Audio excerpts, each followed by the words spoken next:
Graça e paz, irmãos. Santifica, Pai, o teu nome. Glorifica o teu Filho. Revela a tua palavra. Em nome de Jesus. João estava numa ilha, desertado. O nome da ilha era Patmos. Significa destruidor. Não tinha um pé de mata-pasto. Nenhuma árvore. É só rocha. Completamente isolado. Desterrado. Tinha sido mandado para lá para morrer. Já velho, no dia do Senhor, que provavelmente é o dia do domingo, ele teve uma visão. Ele viu o Senhor Jesus Cristo, que veio trazer uma revelação. Este livro é uma espécie de sinopse da história. Ele é um condensado do que Deus queria dizer à sua igreja, o seu povo, para os últimos tempos. O nome Apocalipse significa revelação, uma coisa que estava oculta e que foi manifesta. Não é revelação de João, é revelação de Jesus Cristo. Apocalipse não é um livro de João, é um livro de Jesus Cristo. Ele começa dizendo Apocalipse, revelação de Jesus Cristo. E neste livro nós temos uma revelação das coisas que foram, das coisas que são e das coisas que hão de vir. Essa é a síntese do livro. As que foram, as que são e as que hão de vir. E neste livro ele o Senhor Jesus apanha 7 igrejas para trazer através destas igrejas a linha histórica da igreja. Nós temos a Nova Jerusalém, que vai aparecer lá no capítulo 21, como a noiva do Cordeiro. A noiva do Cordeiro é composta de todos os salvos, desde Abel até o último do milênio. Nós temos 5 eras na igreja, na história do povo de Deus. Quando se fala igreja no seu sentido de assembleia, aí nós temos não só a igreja a partir de Jesus, mas a assembleia de todos os santos, de todos os tempos, de Abel até o dilúvio, Nós temos o chamado período antediluviano, onde Deus salvou muita gente. Depois nós temos dos patriarcas até Jesus, o segundo período. Depois nós temos o terceiro período de Jesus, do Pentecostes, até a plenitude dos gentios. Quando se cumprir a plenitude dos gentios, o cronômetro de Deus vai tratar com Israel, que é o que está faltando, a 70ª semana. Aí nós vamos ter um período da grande tribulação, onde Deus vai salvar muita gente. E posteriormente, o Senhor Jesus estabelece o seu reino milenar aqui na terra. Satanás será preso por 1000 anos. E muitas pessoas vão ser convertidas neste período. Muitas pessoas também vão se perder. E aí então chegará o fim, Satanás será preso, jogado no lago de fogo com a morte, aí virá a Nova Jerusalém, o reino eterno, a noiva do Cordeiro. Isto é o que descreve o livro do Apocalipse, mostrando toda a evolução da obra de Deus para o seu povo. Isto que eu creio, como está escrito. E ele toma 7 igrejas, que são igrejas importantes dentro da revelação. Nós já vimos aqui a primeira igreja, que foi Éfeso. O retorno às primeiras obras e ao primeiro amor.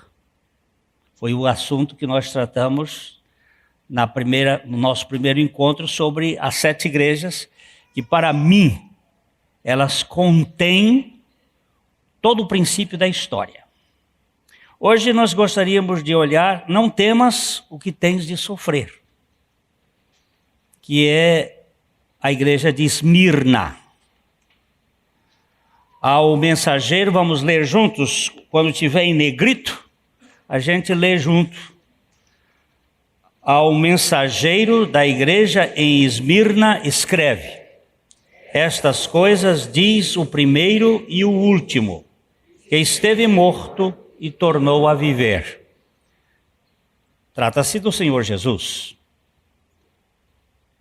É bem provável que essa igreja fale do segundo período da história eclesiástica.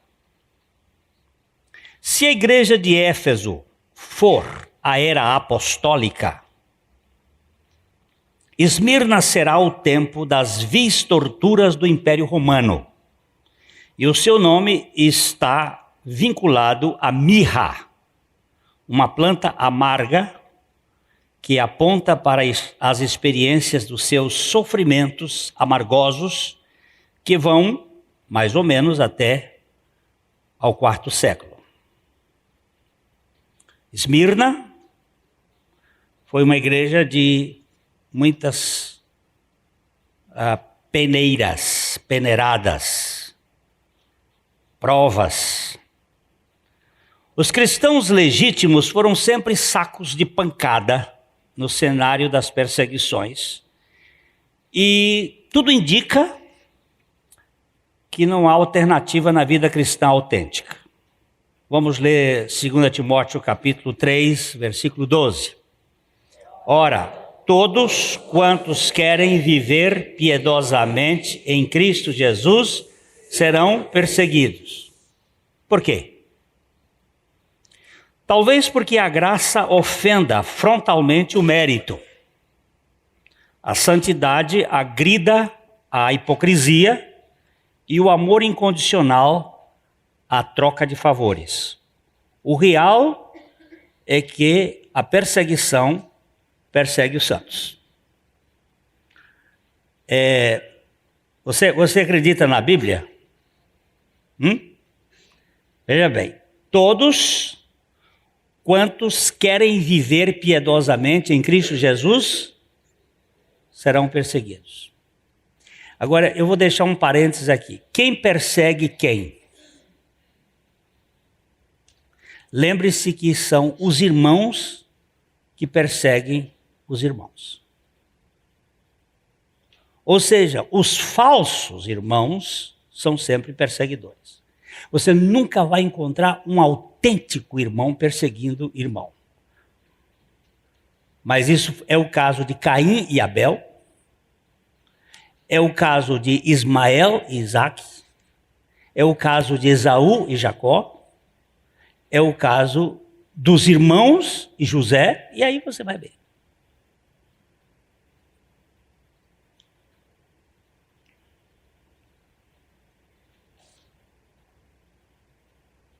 As brigas mais ferozes são dentro de família.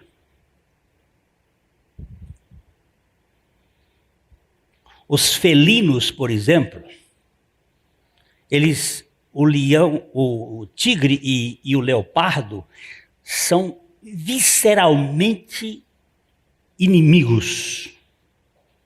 Eles são mais inimigos do que o leão e o elefante. Perdão, do que o tigre e o elefante. É uma coisa muito interessante a gente olhar essas coisas. Esta carta começa com a identificação de Cristo como a causa primária e o fim de tudo, bem como aquele que, tendo passado pelo vale da sombra da morte, se apresenta no momento como o que vive para sempre. Isso também é hostil aos donos do mundo. Saber que Jesus Cristo ressuscitou e que ele venceu a morte, e venceu o pecado, e venceu o mundo, e venceu o diabo, e que nós estamos debaixo das suas asas, bem seguros. Isto é uma coisa para o mundo do mérito.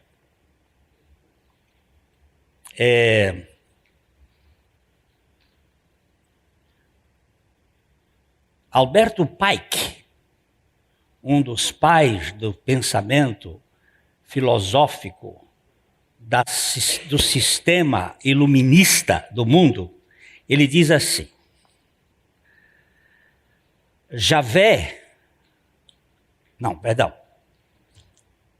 Lúcifer é Deus.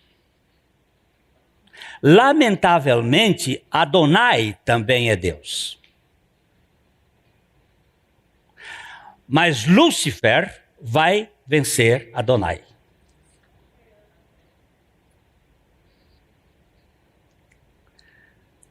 Lúcifer é Deus. Lamentavelmente, Adonai também é Deus. Mas Lúcifer vai vencer Adonai. E é isso que nós vemos hoje. Por exemplo, em Brasília, construiu-se um templo a Mané Garrincha.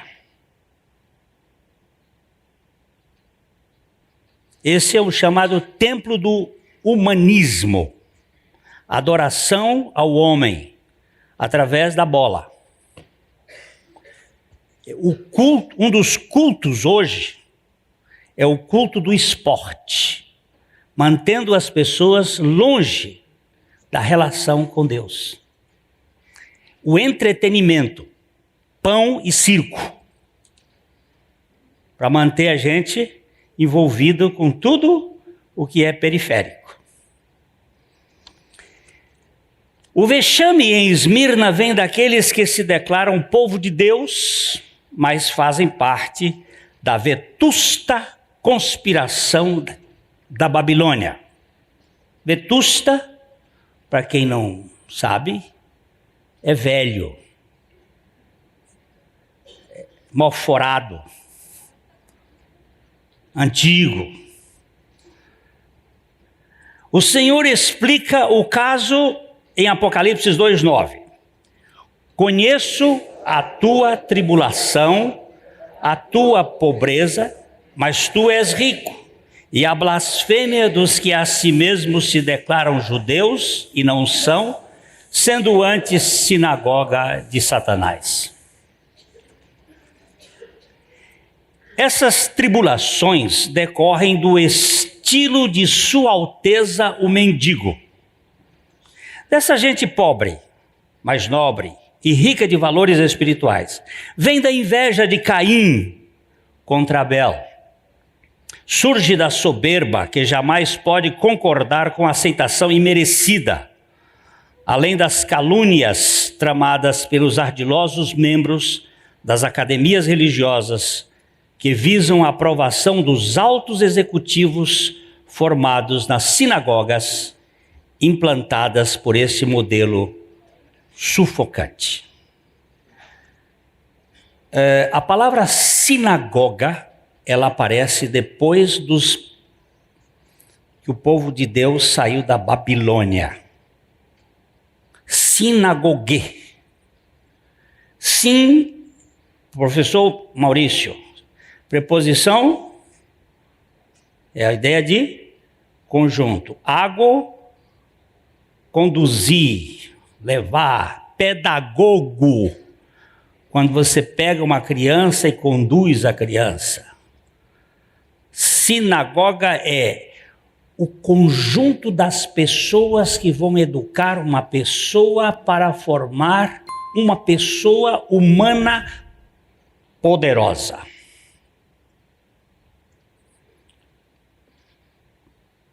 Ou seja, tornar o homem como Deus, independente de Deus. Tais sinagogas foram as escolas projetadas pela religião humanista após o cativeiro do povo judeu na Babilônia. Antes desse período, não se conhecia nenhum sistema de ensino judaico tão legalista, cruel e controlador.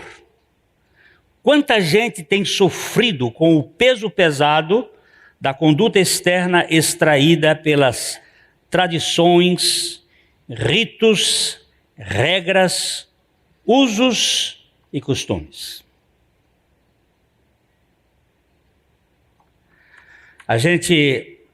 Eu pelo menos vejo em mim o peso da minha religião. Quando eu era adolescente, lá em Corrente, no Piauí, eu fiz parte de uma organização chamada Embaixadores do Rei. Nessa organização, que tem 3 passos, tem 3 categorias até ser embaixador-chefe, tem o mesmo modelo da maçonaria, porque foi criado dentro do mesmo sistema, em que você ganha estrelinhas, uma espécie de zodíaco de importância. Então a gente abria, por exemplo, quem sabe manusear bem a Bíblia. Hoje nem é até covardia, porque o bicho é tudo por iPad, iPhone, não dá para fazer. Mas nós temos 66 livros da Bíblia. Aí botavam um bocado de meninos de pé com a Bíblia aqui, desembainhar a espada. 1, 2. Abacuque 2, 3.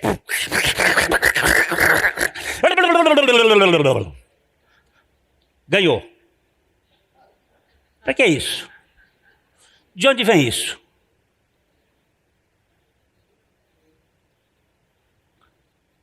Lá em Corrente, no Piauí, eu estou falando em Corrente, no Piauí, lugar atrasado, tinha uma caderneta da escola dominical. Presença, pontualidade, leitura bíblica, oferta, visitante. Quem é que lembra mais de algum ponto? Decorar? Hein? Lição estudada. Como eu menti.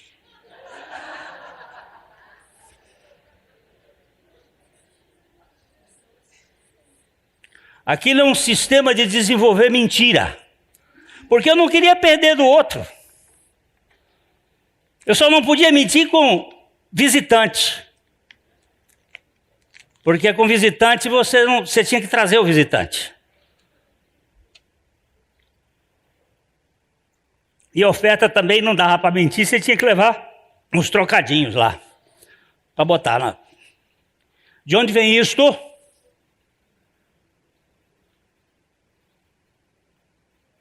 O Senhor Jesus diz que é para tirar o cabresto, para você nunca fazer nada por dever, por interesse, por medo, por culpa, por vergonha, mas fazer por amor.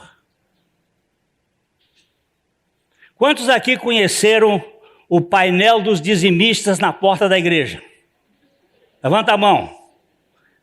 Ó, quem deu dízimo, quem não deu dízimo, exposto na vergonha, e botava o tempo. De onde vem isto?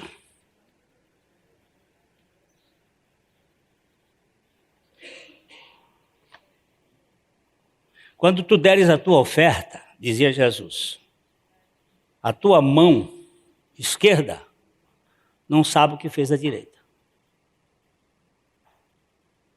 É tudo contrário ao princípio de Jesus. Mas isso traz controle, e traz vergonha, e traz um comportamento do dever. Isso chama-se sinagogue.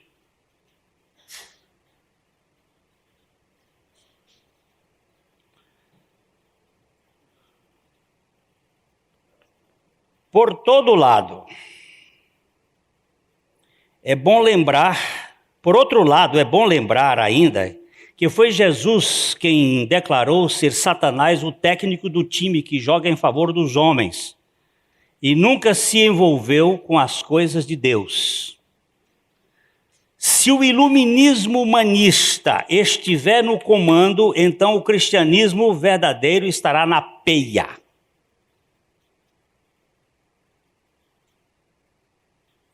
Porque o humanismo está preocupado com a conduta humana, enquanto o cristianismo está preocupado com a pessoa humana. Os maiores perseguidores da autêntica Igreja de Cristo sempre foram os falsos irmãos que se infiltram no seio da igreja como se cristãos fossem. E alguns dos maiores crimes contra a humanidade foram executados pela falsa igreja. Acredito que um cristão genuíno possa até se defender em certas circunstâncias. Nunca caçar ou perseguir alguém. Concordam ou não? Amém. Você já viu um cristão perseguidor? Já viu? Um cristão perseguidor? Muito bem, se é perseguidor, não é cristão.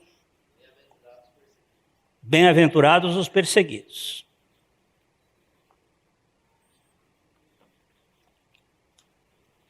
Se você persegue sua nora, você não é cristão.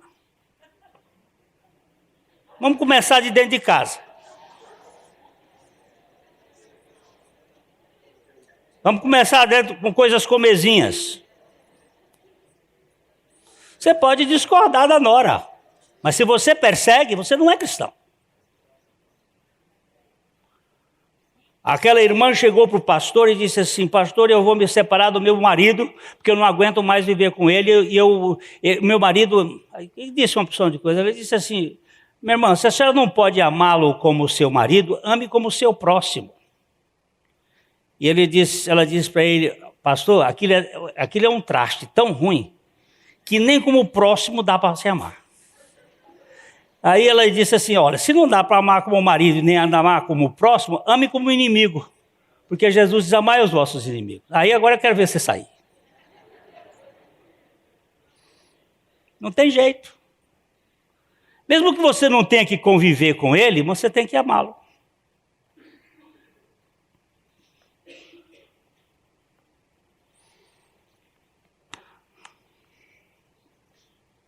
Os maiores perseguidores da autêntica Igreja de Cristo sempre foram os falsos irmãos, eu já li.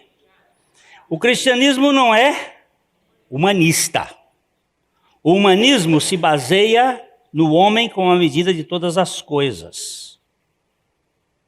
propala a centralidade do ser humano e a sua glorificação na base rígida da meritocracia. O cristianismo, embora seja essencialmente humano, nunca haja com desumanidade. O seu eixo é o amor incondicional de Abba em favor dos indignos. Vamos pensar na mulher adúltera. Era pecado? Era. Cadê o homem? Ela adulterou sozinha? Por que esse negócio que só a mulher que era botada na história? Era pecado? Era. E aqueles outros que estavam trazendo ela ali? Estavam fazendo que pecado?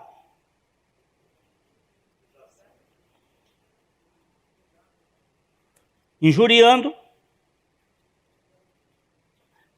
Porque Jesus disse o seguinte: pois vocês que estão sem pecado, joguem a primeira pedra. E todos foram embora. E ficou ele, o único sem pecado, que virou para ela e disse assim: eu também não te condeno. E ainda te garanto, vá. E não peques mais.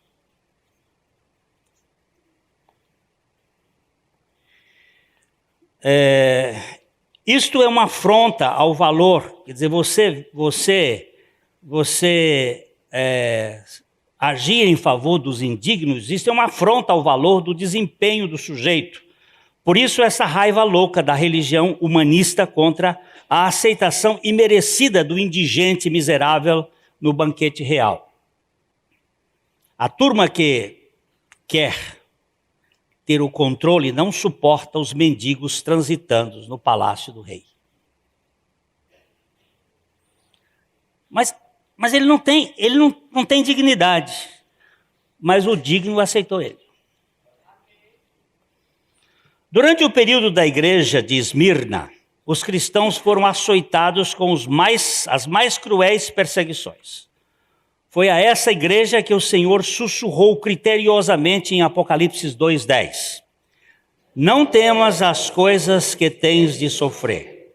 Eis que o diabo está para lançar em prisão alguns dentre vós, porém, para ser dispostos à prova, e tereis tribulações de 10 dias. Sê fiel até a morte, e dar-te-ei a coroa da vida.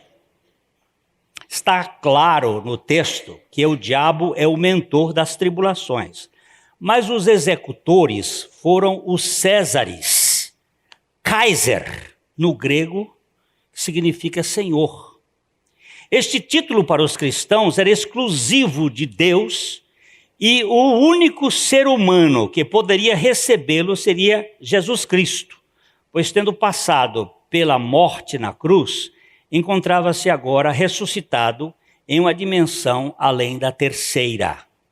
O único Kaiser, o único César, o único Senhor para os cristãos é Cristo, que morreu e ressuscitou para ser Senhor de todos.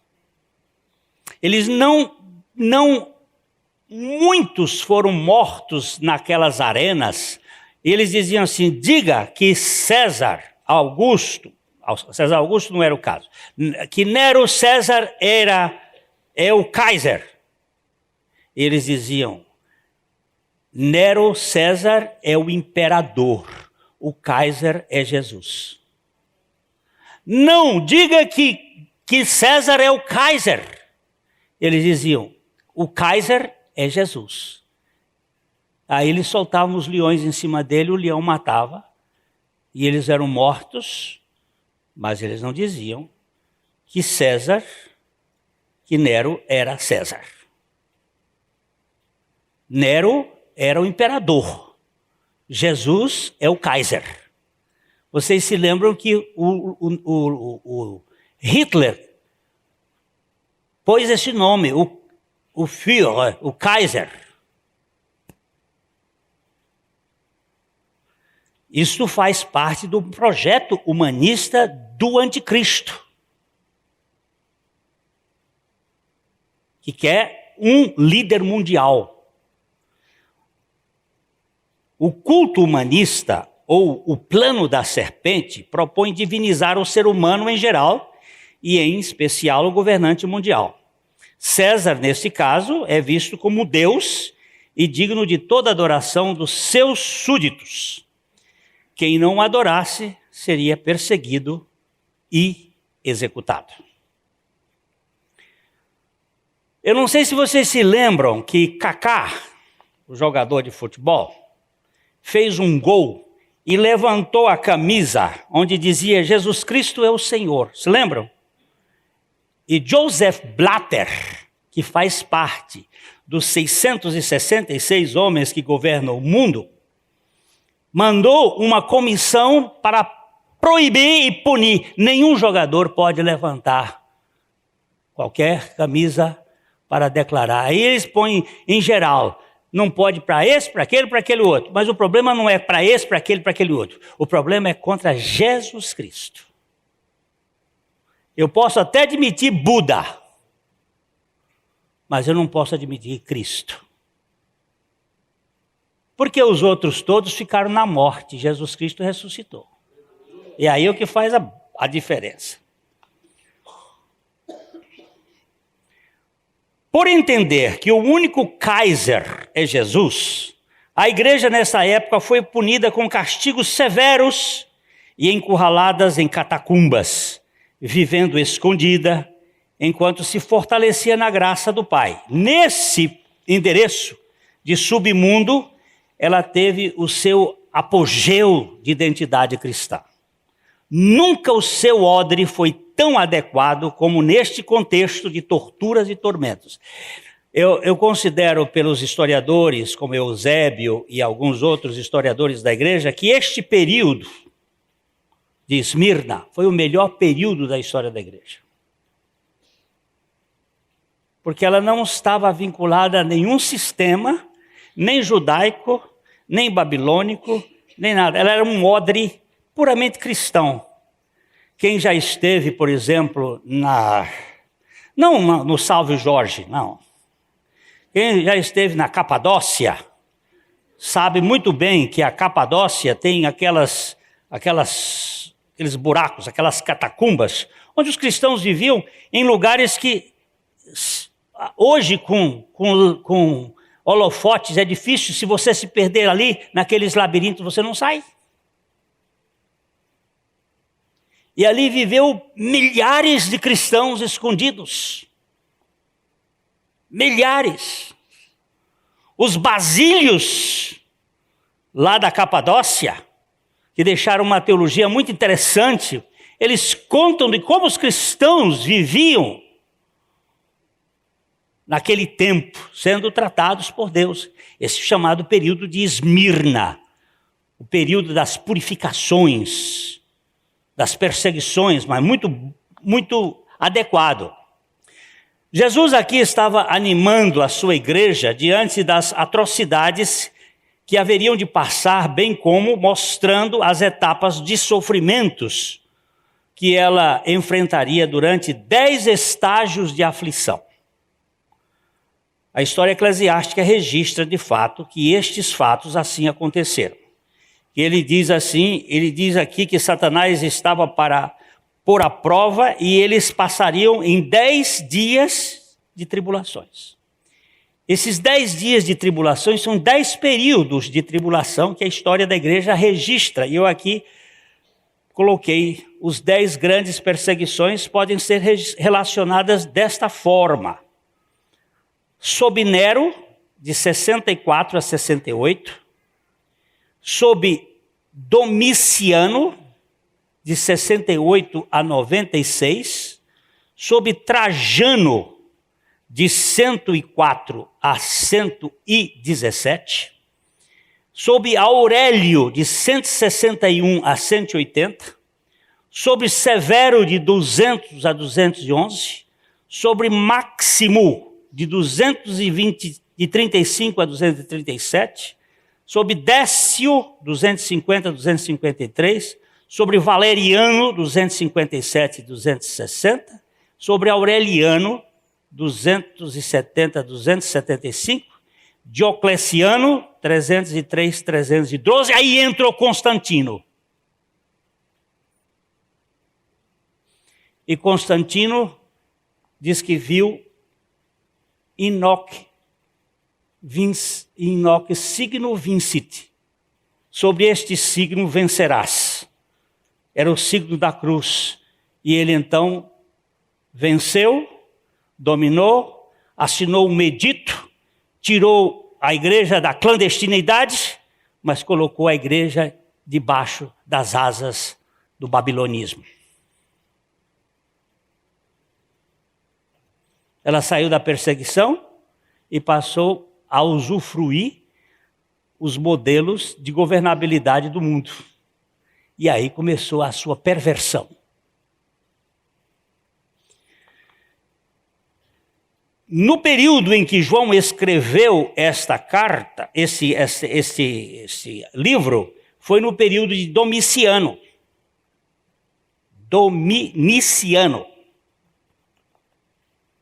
Que foi quando ele teve grandes perseguições. Foi um tempo de prova. Surgiu uma enxurrada de literatura apócrifa, gerando confusão. E, portanto, essa foi uma época importante para a confirmação do cânon bíblico e para que se lançassem os fundamentos doutrinários da suficiência de Cristo na experiência de todo aquele que viesse a crer por meio das Sagradas Escrituras. Nunca houve um período em que a igreja tenha sido tão atacada pelo humanismo como este. Vou fazer. Vede gnosticismo. Então nós temos aqui o período, foi um período importante. Olha aqui, a Bíblia, me dá uma Bíblia de papel, que domingo que vem, o domingo que eu for falar outra vez, nós vamos falar de Pérgamo, e aí vamos falar de pergaminho, que vem de Pérgamo. Essas Bíblias que nós temos de papel só começaram a existir a partir de 1496. Antes eram todas de papiro ou pergaminho. E a Bíblia, ela foi o cânon bíblico, cânon é a medida.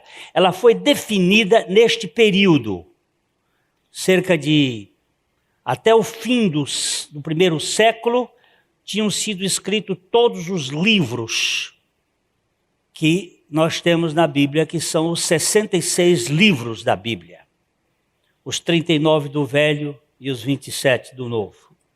E a Bíblia sofreu muitos ataques, que vocês vão encontrar hoje na televisão, nestes canais históricos da história e canais assim, os chamados livros apócrifos, ou os livros de Judas, os livros de Maria Madalena, que estão sendo colocados como competição ao Novo Testamento. E eles dizem que a Bíblia, a Igreja Católica manipulou. Isso não é mentira, porque não existia nem Igreja Católica nesse tempo. A Igreja Católica vai surgir a partir do ano 490. A gente precisa saber história, para não ficar confundindo a abóboda celeste com a abóbada celeste. Muitas pessoas não sabem de história e depois começam a dizer bobagem. A Igreja Católica não exerceu nenhuma influência na formação do cânon. E muitos gnósticos apareceram. Eu vou contar uma historinha aqui de um gnóstico, que quem conta era o pastor da igreja de Esmirna, chamado Policarpo, que eu vou citar ele aqui agora. Policarpo foi queimado vivo diante da multidão. Mas ele conta que um dia eu fiquei impressionadíssimo que isso acontecesse. Eu não imaginava que isso pudesse acontecer, por causa dos meus próprios preconceitos. O apóstolo João e Policarpo foram a uma casa de banho em Éfeso. Eu fiquei horrorizado. Como é que o apóstolo Paulo, não, o apóstolo João foi a uma casa de banho, fazer sauna. João, o apóstolo do amor, numa casa de banho. Policarpo conta. E eles tinham entrado lá para tomar um banho, estavam lá na sauna, no banho turco, tomando banho. No meio, de repente, entrou um gnóstico. O nome dele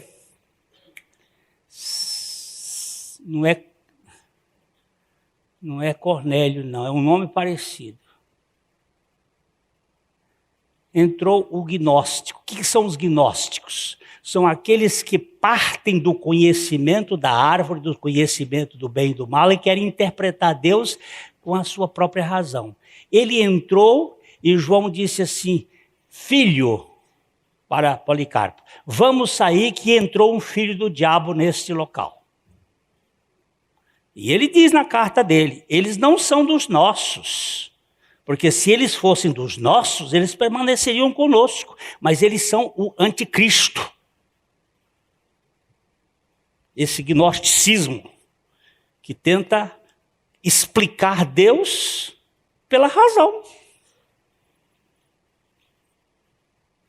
Por isso que Paulo disse, a profundidade das riquezas, tanto da sabedoria como do conhecimento de Deus. Quão inexplicáveis são os teus conhecimentos? Quem foi que deu a tua mente? Quem é que esteve lá? Quem foi que foi seu professor?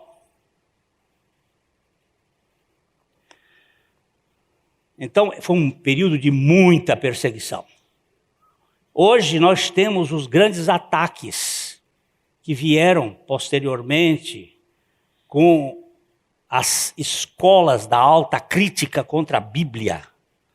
Vou devolver a sua Bíblia, porque no dia que acabar, que der o boom no mundo, e acabar iPod, iPad e iPhone, que vai acabar um dia, vai acabar tudo isso, nós vamos ter que voltar para o papel.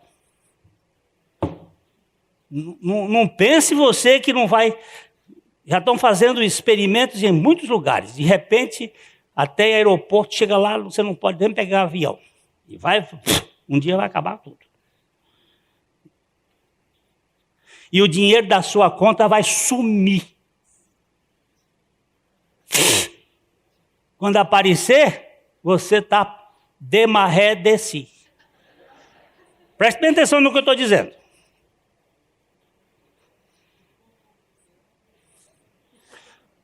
Por isso você fica agarrado na orla do vestido daquele que pode.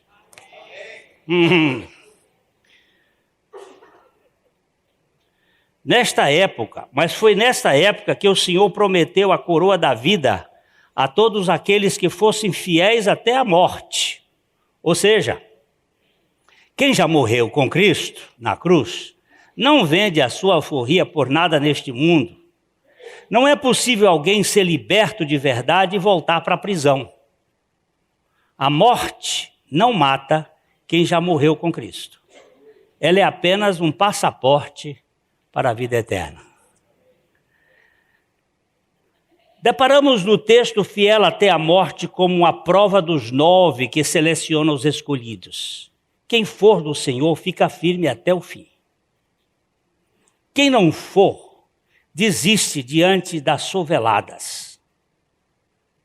Esta prova aprova apenas os escolhidos que suportam a dor até ao final.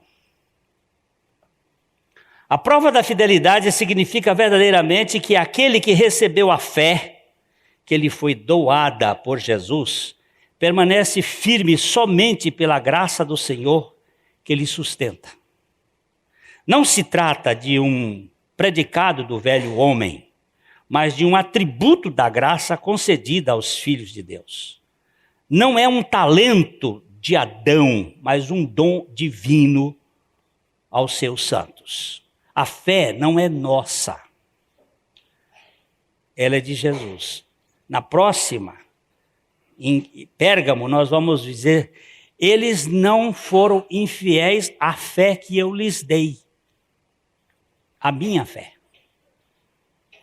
Ontem nós estávamos comentando da nossa filha do meio que está aqui hoje. Ela gosta de dar presente. E quando ela era pequenininha, tinha uns 7, 8 anos de idade, ela queria me dar um presente. Mas ela não tinha dinheiro para dar presente.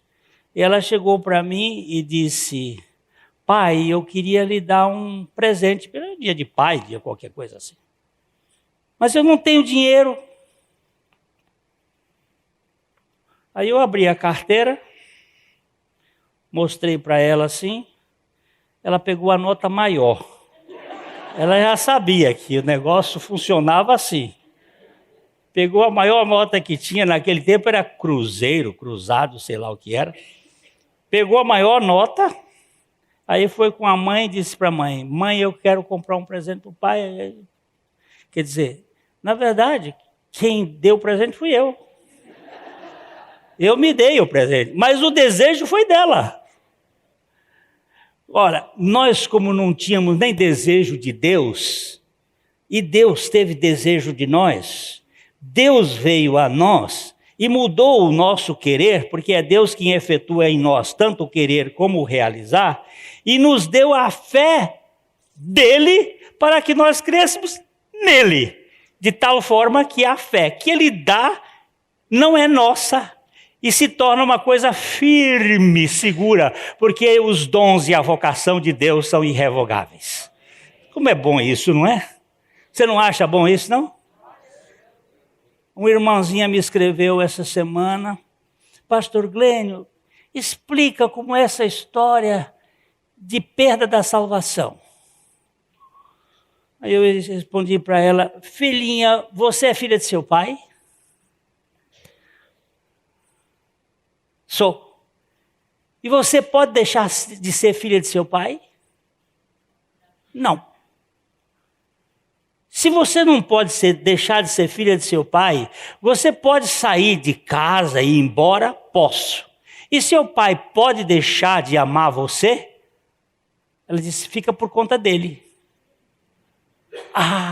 E Deus pode mudar? Porque diz que nele não há mudança nem sombra de variação. E a Bíblia também diz que os dons e a vocação de Deus são sem arrependimento. Como é que fica agora? Deus me fez filho dele, agora ele desfaz a filiação dele? Aí ela respondeu: não, pastor. Então, que história é essa que pode desfazer aquilo que Deus fez? Sabe o que acontece? É que muita gente está na igreja, mas não está em Cristo. Uma coisa é você ter sido batizado na igreja e ter sido feito membro da igreja. Outra coisa é você ter sido batizado em Cristo na cruz do Calvário e ter a vida de Cristo ressuscitada. São duas coisas diferentes. E esse aí o diabo não toca e não desmancha, porque foi feito por Deus. Agora esse outro que foi só na água, a água seca, e depois o sujeito fica aí murcho. Não é bom isso? Você perde a salvação? E aquele que começou a boa obra, se você estiver aí meio mequetrefe, aquele que começou a boa obra vai terminar ou não? Foi bem aqui dentro dessa sala. Aquele irmão disse assim: eu perdi a alegria da salvação. Eu digo: opa, isso é possível. Isso é possível. Davi disse: restitui-me a alegria da salvação. Isso é possível. A alegria da salvação é possível. Deve ter algum cachorro morto aí enfiado na sua vida. Mas aquele que levou tudo pode limpar esse troço aqui. Mas foi tão lindo. É tão lindo ver esse negócio. Deus limpar esses cemitérios de coisa velha. São chamadas obras mortas. A fidelidade cristã não é em si mesma, tanto a fé como a fidelidade cristã não é em si mesmo um mérito humano, mas a manifestação da graça do Pai na vida dos seus filhos, uma vez que, Filipenses 2,13, Deus é quem efetua em vós tanto querer como realizar segundo a sua boa vontade. É muito interessante esse versículo, porque ele é o 13 e o 12 diz assim: desenvolvei a vossa salvação com temor e tremor. Aí você diz assim: então sou eu que vou desenvolver. Desenvolvei a vossa salvação com temor e tremor. É você? Mas guarde bem, porque é Deus quem efetua em vós tanto querer como efetuar. É Ele que financia, é Ele que patrocina, é Ele que realiza. Não vou deixar de fazer, mas eu vou fazer por Ele, dele, por Ele e para Ele. O Maracanã foi feito para ser uma reforma de 900 mil milhões de reais. Agora já está em 1 bilhão e quase 300 milhões de reais. E agora o Ministério Público vetou as construtoras que estão fazendo negócio. Financiar com dinheiro público, a gente faz coisa. Rouba, faz um bocado de coisa. Agora, na vida cristã, financiado com o infinito amor de Deus, dá para fazer muita coisa boa. Não dá? Há 2 vetores inexplicáveis na construção da verdadeira experiência cristã. De um lado, a soberania de Deus. Do outro lado, a responsabilidade humana. Talvez a confissão de Westminster dê uma pista para aquietar um pouco a nossa ânsia por respostas prontas. Só um parênteses. Confissão de Westminster aconteceu em 1647. Aí diz assim, essa confissão é da igreja presbiteriana. Tinha menos teólogos presbiterianos do que batistas. Só para puxar um pouquinho a barba, viu? É uma confissão calvinista, segura, firme, e que os teólogos batistas estavam lá.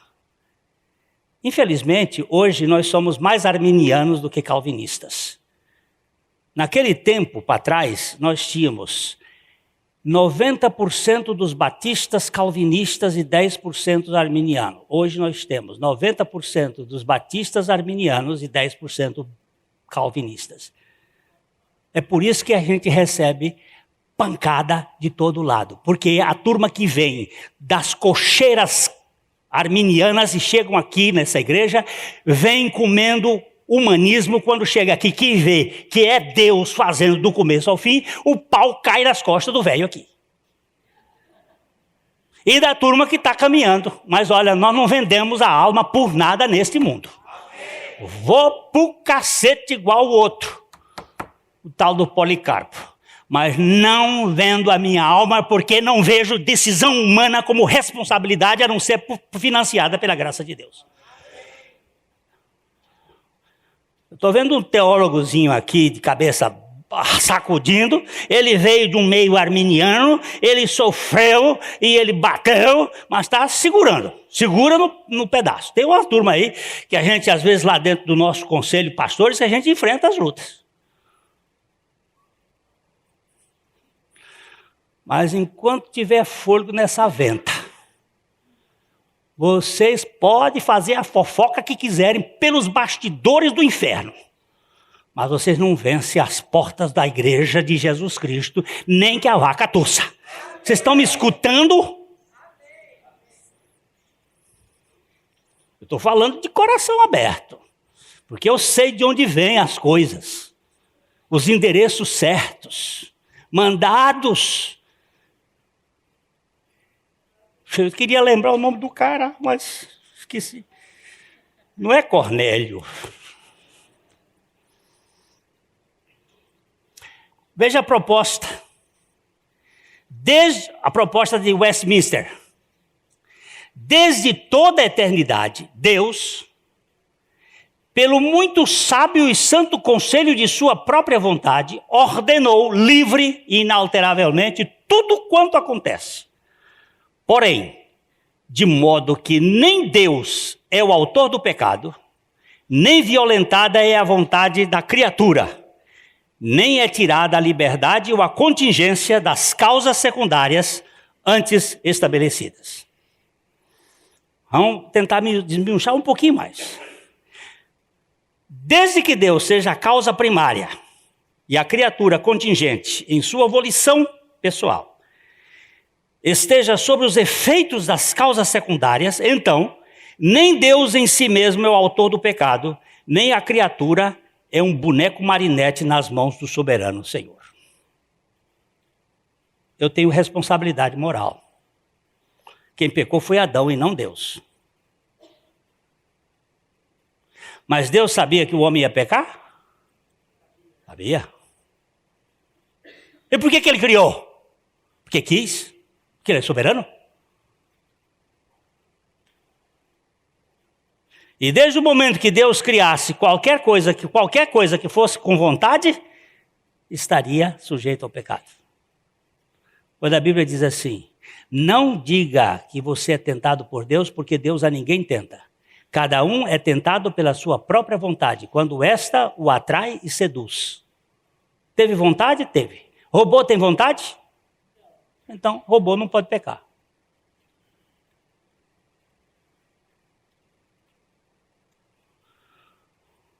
Como é que chama aquele filme que o robô vai até o fim? Hein? E o bicho foi fiel até o fim, não foi?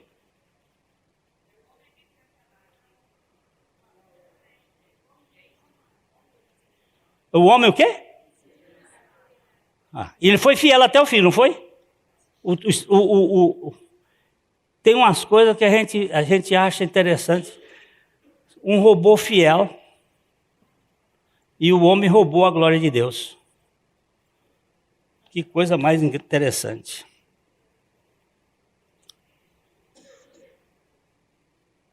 Por isso, podemos mostrar com equilíbrio o exemplo de Policarpo, um dos discípulos do apóstolo João, escolhido pela graça, quando passou por esta prova de fidelidade como pastor da igreja de Esmirna, no início do século II.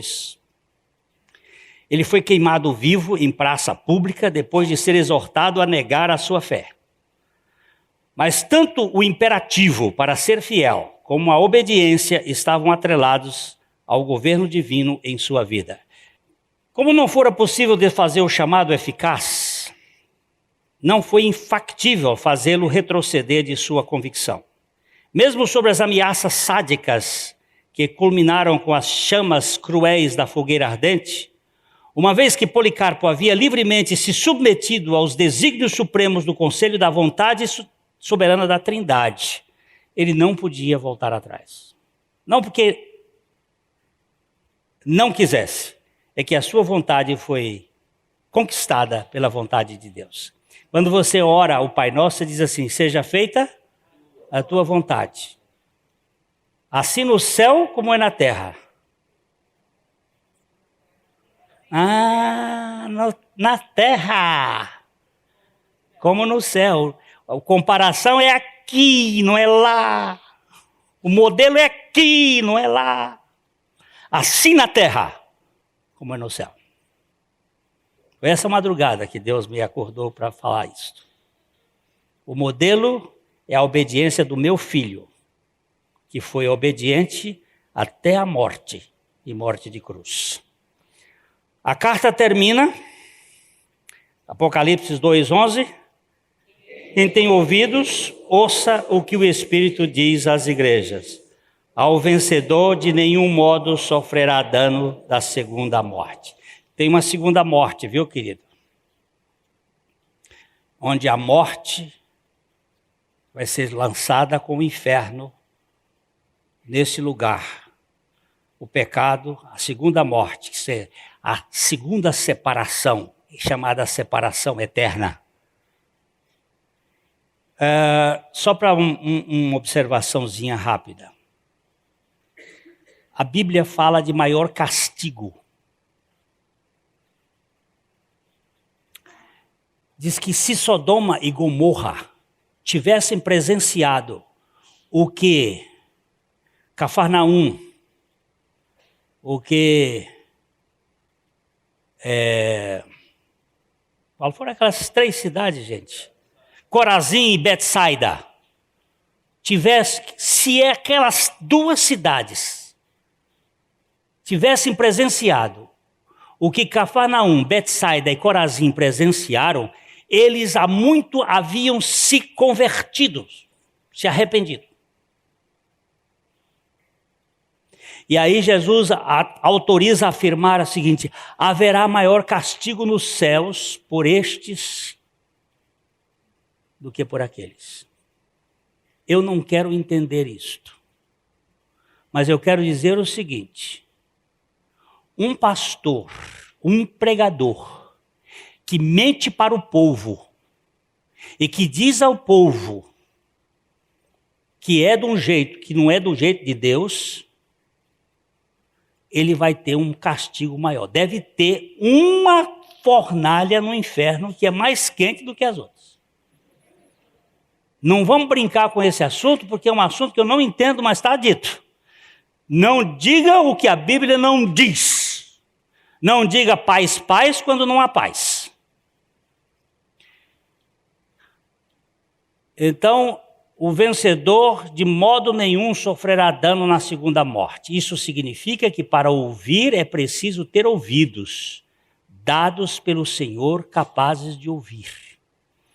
Sem a vivificação do Espírito, promovido pela palavra de Deus, não há vida espiritual e, consequentemente, não há a menor capacidade para o exercício da fé e do arrependimento. 17 anos, muito bonita. Cortou os 2 punhos, um aqui, outro aqui, porque o namorado deu fora. Foi levada para o hospital evangélico. Os parentes me pediram para fazer uma visita. Já há muitos anos atrás. Cheguei no hospital, entrei. O que você está fazendo aqui? Eu não quero. Eu quero morrer. Muito bem. Deus quer que você morra mesmo. A coisa que Deus mais quer é que você morra. Porque se você morrer, você não precisa passar gilete no braço. E aí, quando eu comecei a falar isso para essa menina, ela regalou os olhos assim para mim e disse: o que você quer dizer que Deus quer que eu morra? Eu digo: quer que morra, não com gilete, com cravo. E lá na cruz, Jesus colocou você no corpo dele para você morrer com ele. Porque essa morte física aqui vai lhe levar para o inferno, mas a morte com Cristo vai lhe levar para o céu. E ela olhou para mim e disse assim: como nunca me disseram isto? Eu digo: eu também não sabia. E ela... e creu. Agora, como é que foi isso? Deus deu ouvido para ela ouvir. Terminou o curso dela aqui, que ela veio de fora, foi embora para ela provavelmente até esteja ouvindo essa mensagem aqui, se tiver. Foi embora para Cuiabá, lá se casou com um juiz, hoje ele é desembargador e ela está lá. Muito bem. Deus dá fé a quem não tem fé. Esmirna fala da causa não causada, da origem de tudo, da finalidade para tudo. Estas coisas diz o primeiro e o último. Antes do primeiro, quem é que tinha? Antes do primeiro e depois do último? Ah, bom. Também trata da responsabilidade dos escolhidos pela maravilhosa graça. Ser fiel até a morte e dar-te-ei a coroa da vida. Tanto a soberania de Deus como a responsabilidade humana se conjugam de modo eficaz na pessoa de nosso Senhor Jesus Cristo, em quem os crentes foram incluídos desde a eternidade.